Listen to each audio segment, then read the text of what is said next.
April 3rd, Deuteronomy chapter 23rd verse 1st until chapter 25th verse 19th.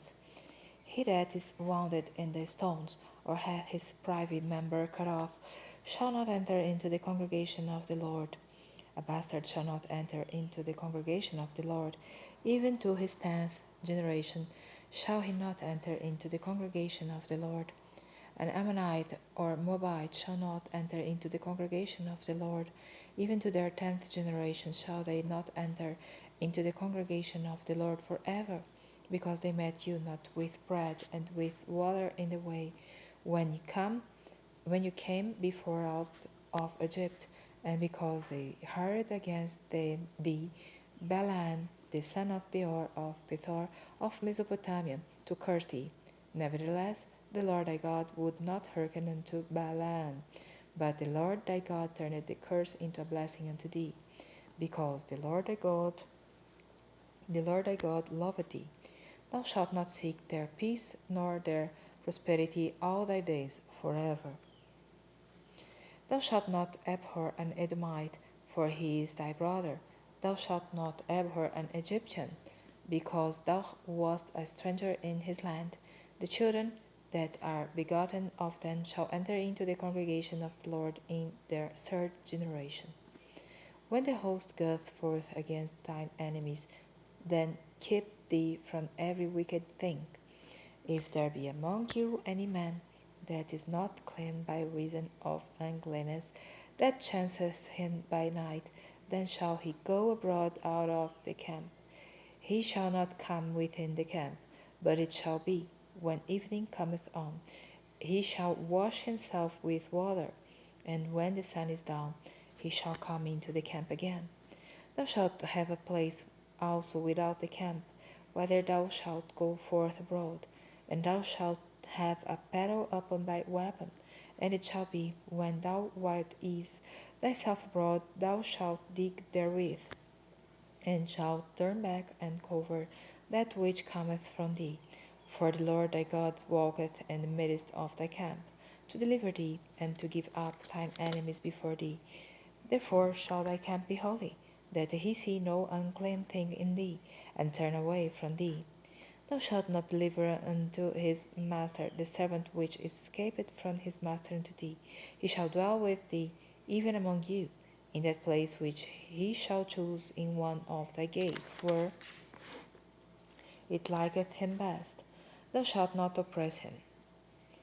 There shall be no war of the daughters of Israel, nor a sodomite of the sons of Israel. Thou shalt not bring the hire of a war, or the price of a dog into the house of the Lord thy God for any vow, for even both these are abomination unto the Lord thy God. Thou shalt not lend upon usury to thy brother, usury of money, usury of victuals, usury of anything that is lent upon usury. Unto a stranger thou mayst lend upon usury, but unto thy brother thou shalt not lend upon usury, that the Lord thy God may bless thee in all that thou settest thine hand to in the land whither thou goest to possess it.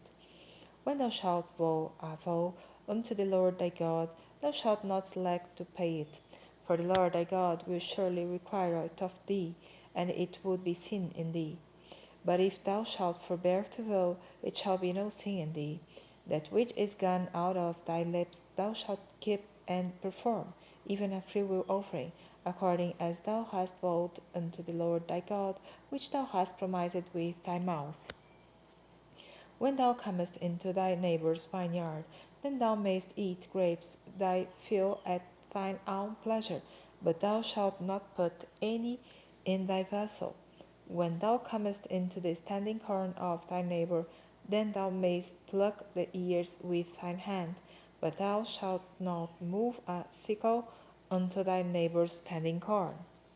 When a man hath taken a wife, and married her, and it come to pass that she find no favour in his eyes, because he hath found some uncleanness in her, then let him write her a bill of divorcement, and give it in her hand, and send her out of his house. And when she is departed out of his house, she may go and be another man's wife, and if the latter husband hate her,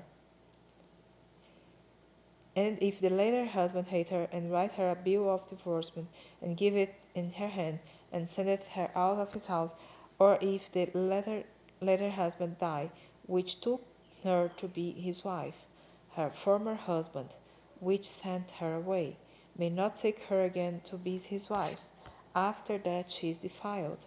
For that is abomination before the Lord, and thou shalt not cause the land to sin, which the Lord thy God giveth thee for an inheritance. When a man hath taken a new wife, he shall not go out to war, neither shall he be charged with any business, but he shall be free at home 1 year, and shall cheer up his wife which he hath taken. No man shall take the nether or the upper millstone to pledge, for he taketh a man's life to pledge. If a man be found stealing any of his brethren of the children of Israel, and maketh merchandise of him, or selleth him, then that thief shall die, and thou shalt put evil away from among you. Take heed in the plague of leprosy, that thou observe diligently and do according to all that the priests the Levites shall teach you. As I commanded them, so you shall observe to do. Remember what the Lord thy God did unto Miriam by the way, after that ye were come forth out of Egypt. When thou dost lend thy brother anything, thou shalt not go into his house to fetch his pledge. Thou shalt stand abroad, and the man to whom thou dost lend shall bring out the pledge abroad unto thee. And if the man be poor, thou shalt not sleep with his pledge. In any case thou shalt deliver him the pledge again when the sun goeth down, that he may sleep in his own raiment, and bless thee, and it shall be righteousness unto thee before the Lord thy God.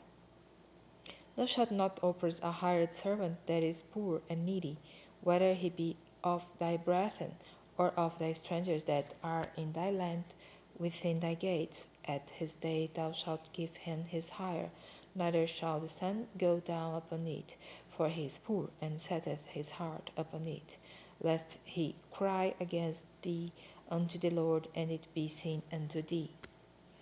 The fathers shall not be put to death for the children, neither shall the children be put to death for the fathers. Every man shall be put to death for his own sin. Thou shalt not pervert the judgment of the stranger, nor of the fatherless, nor take a widow's raiment to pledge. But thou shalt remember that thou wast a bondman in Egypt, and the Lord thy God redeemed thee thence. Therefore I command thee to do this thing. When thou cuttest down thine harvest in thy field, and hast forgot a sheaf in the field, thou shalt not go again to fetch it. It shall be for the stranger, for the fatherless, and for the widow, that the Lord thy God may bless thee in all the work of thine hands. When thou beatest thine olive tree, thou shalt not go over the bogs again. It shall be for the stranger, for the fatherless, and for the widow. When thou gatherest the grapes of thy vineyard, thou shalt not clean it afterward. It shall be for the stranger, for the fatherless, and for the widow. And thou shalt remember that thou wast a bondman in the land of Egypt. Therefore I command thee to do this thing. If there be a controversy between men, and they come unto judgment, that the judge may judge them, then they shall justify the righteous, and condemn the wicked. And it shall be, if the wicked man be worthy to be beaten, that the judge shall cause him to lie down, and to be beaten before his face, according to his fault, by a certain number. 40 stripes he may give him, and not exceed, lest, if he should exceed, and beat him above this with many stripes, then thy brother should sin vile unto thee. Thou shalt not muzzle the ox when he treadeth out the corn. If brethren dwell together, and one of them die, and have no child, the wife of the dead shall not marry without unto a stranger. Her husband's brother shall go in unto her, and take her to him to wife, and perform the duty of a husband's brother unto her. And it shall be, that the firstborn which she beareth shall succeed in the name of his brother which is dead, that his name be not put out of Israel. And if the man like not to take his brother's wife, then let his brother's wife go up to the gate unto the elders, and say, My husband's brother refuseth to raise up unto his brother a name in Israel. He will not perform the duty of my husband's brother. Then the elders of the city shall call him and speak unto him. And if he stand to it, and say, I like not to take her, then shall his brother's wife come unto him in the presence of the elders, and loose his shoe from off his foot, and spit in his face, and shall answer and say, So shall it be done unto that man that will not build up his brother's house. And his name shall be called in Israel, the house of him that hath his shoe loosed. When men strive together one with another, and the wife of the one draweth near for to deliver her husband out of the hand of him that smiteth him, and putteth forth her hand, and taketh him by the secrets, then thou shalt cut off her hand, thine eye shall not pity her. Thou shalt not have in thy bag divers weights, a great and a small. Thou shalt not have in thine house divers measures, a great and a small. But thou shalt have a perfect and just weight, a perfect and just measure shalt thou have, that thy days may be lengthened in the land which the Lord thy God giveth thee. For all that do such things, and all that do unrighteously, are an abomination unto the Lord thy God. Remember what Amalek did unto thee by the way, when ye were come forth out of Egypt, how he met thee by the way, and smote the hindmost of thee, even all that were feeble behind thee, when thou wast faint and weary, and he feared not God.